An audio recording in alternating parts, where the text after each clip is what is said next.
আসসালামু আলাইকুম। iOS 26 এর নতুন আপডেট আসার পরে আমরা অনেক ফিচার্স পেয়েছি। এর ভিতরে কয়েকটি হিডেন ফিচার্স আমি আপনাদের মাঝে শেয়ার করব। তো চলুন দেখে নিই কি কি হিডেন ফিচার্স আজকের এই ভিডিওতে থাকছে। প্রথম যেটির কথা বলবো সেটা হলো আমরা যে কোনো মিউজিককে রিংটোন হিসাবে সেট করতে পারবো খুব সহজে, জাস্ট একটা ক্লিকের মাধ্যমে। এর আগে কিন্তু আমরা মিউজিক অ্যাড করেছি রিংটোন হিসাবে, কিন্তু সেটা একটা বাধ্যবাধকতা ছিল, একটা অ্যাপসের মাধ্যমে আমাদের রিংটোনটা সেট করতে হতো। বাট এখন যে সিস্টেমে আমরা রিংটোনটা সেট করব জাস্ট একটা ক্লিকের মাধ্যমে, সেটার জন্য কি করব, আইফোনের যে ফাইলস অ্যাপ আছে সেই ফাইলস অ্যাপের ভিতরে আসব এবং যে মিউজিকটাকে আমরা চাচ্ছি রিংটোন হিসেবে সেট করতে সেটা অবশ্যই 30 সেকেন্ডের নিচে হতে হবে। 30 সেকেন্ডের নিচে যদি একটা মিউজিককে আপনি রিংটোন হিসেবে সেট করতে চান তাহলে এখান থেকে আপনি সেটার উপরে মিউজিকটার উপরে প্রেস করে ধরবেন। আপনি কিন্তু কাটার বা অন্য কিছু দিয়ে আপনার মিউজিকটাকে যতটুকু প্রয়োজন ততটুকু কেটে নিতে পারেন। দেন এখান থেকে ট্যাপ করে ধরলে শেয়ার অপশন আসবে। শেয়ার অপশন আসার পরে এখানে নতুন মোর অপশন দেখতে পাবেন। মোর অপশন আসার পরে এখানে ইউজ অ্যাজ রিংটোন এই অপশনটি দেখতে পাবেন। এটার উপরে ট্যাপ করবেন, করলে আপনার যে সাউন্ড অ্যান্ড নোটিফিকেশন অর্থাৎ রিংটোন ক্যাটাগরি আছে সেখানে নিয়ে চলে আসবে এবং যে মিউজিকটাকে আপনি সিলেক্ট করছেন রিংটোন হিসাবে সেটা কিন্তু এখানে টিক মার্ক দেওয়া আছে। তো আমি জাস্ট এখানে একটা ট্যাপ করে ধরি, যে মিউজিকটা আপনার রিংটোন হিসাবে সেট হয়েছে এটা এখান থেকে চেকমার্ক দেওয়া থাকলেই বুঝতে পারবেন যে মিউজিকটি রিংটোন হিসাবে সেট হয়ে গিয়েছে। এরপরে যেটির কথা বলবো সেটা হলো ব্যাটারি চার্জিং টাইম। আপনারা আপনাদের আইফোন ফুল চার্জ হতে কত সময় লাগবে সেটা কিন্তু খুব সহজেই এখন থেকে দেখে নিতে পারবেন। তো আপনি যদি নর্মালি আইফোনের সেটিংসে চলে যান, সেটিংসে যাওয়ার পরে এখানে ব্যাটারি অপশনে যাবেন।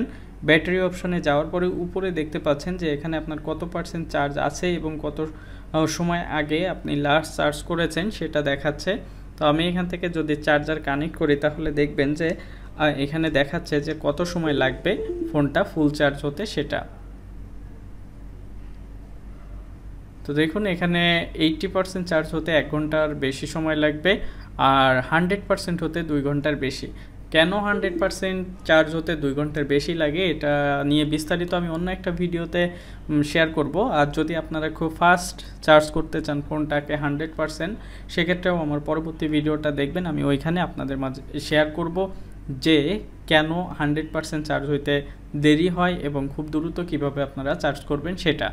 তো এই গেল দ্বিতীয় যে ফিচার্সটি সেটা। এরপরে আরেকটি নতুন ফিচার্স অ্যাড হয়েছে আমাদের ক্যামেরার জন্য, এটা অনেকটাই হেল্পফুল হবে।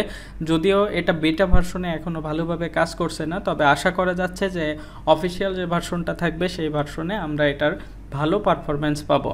সেটা হলো আমরা সেটিংস থেকে ক্যামেরাতে যাব, ক্যামেরা অপশনে যদি ক্যামেরা অপশনে যাওয়ার পরে দেখতে পাবো এখানে অনেকগুলা সেটিংস আছে।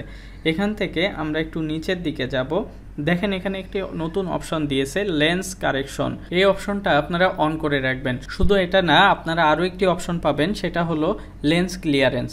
এই লেন্স ক্লিয়ারেন্স বা লেন্স কারেকশন এই ফিচারগুলো যদি আপনার অন থাকে তাহলে আপনার লেন্সের উপরে কোনো ময়লা থাকলে বা ধুলা থাকলে সেটার কারণে আপনার নোটিফিকেশন আসবে লেন্স ক্লিয়ার করার জন্য। তো এটা এখনও পর্যন্ত আমরা যে বেটা ভার্সন ব্যবহার করতেছি এখানে প্রপারভাবে কাজ করছে না। আপডেট ভার্সন অর্থাৎ অফিসিয়াল ভার্সন আসলে আমরা ইনশাল্লাহ এটার সুবিধা পাবো। এরপর যেটি কথা বলবো সেটা হলো আমরা কন্ট্রোল সেন্টারে আগে কিন্তু উপর থেকে নিচের দিকে নিলে এখানে ব্যাকগ্রাউন্ডে কি আছে এটা আমরা একবারে স্পষ্ট দেখতে পেতাম, আর আমাদের যে কন্ট্রোল সেন্টার আছে এই কন্ট্রোল সেন্টারগুলো সেভাবে বোঝা যেত না। তো এটা একটা বাগ ছিল, এটা এখন নতুন আপডেটে কিন্তু ঠিক করা হয়েছে। আপনি চাইলে এটাকে আরও ভালোভাবে নিতে পারবেন। সেটার জন্য কি করবেন, সেটিংসে যাবেন, সেটিংস থেকে একটু নিচের দিকে আসবেন, এখানে অ্যাক্সেসিবিলিটি অপশনে ট্যাপ করবেন, এখান থেকে ডিসপ্লে অ্যান্ড টেক্সট সাইজ এটাতে ট্যাপ করবেন। এখানে দেখবেন রিডিউস ট্রান্সপারেন্সি এই অপশনটি আছে। আপনি যদি এখান থেকে ট্রান্সপারেন্সি অন করে দেন তাহলে দেখবেন যে এখানে ব্যাকগ্রাউন্ডে আপনি কোনো কিছুই দেখতে পারবেন না। এই বিষয়টা আরও অনেক ডার্ক করা হয়েছে যার কারণে ব্যাকগ্রাউন্ডে কি আছে সেটা দেখা যাবে না। তো আপনি যদি চান তাহলে রিডিউস ট্রান্সপারেন্সি এটা অন করে নিতে পারেন অথবা আপনি এটা অফ করেও ব্যবহার করতে পারেন, তবে যেটা আপনার কাছে ভালো লাগবে সেটা। এখানে নতুন ফিচার্স দেওয়া হয়েছে, এর মানে এই না যে এটাই আপনাকে ব্যবহার করতে হবে এমনটা।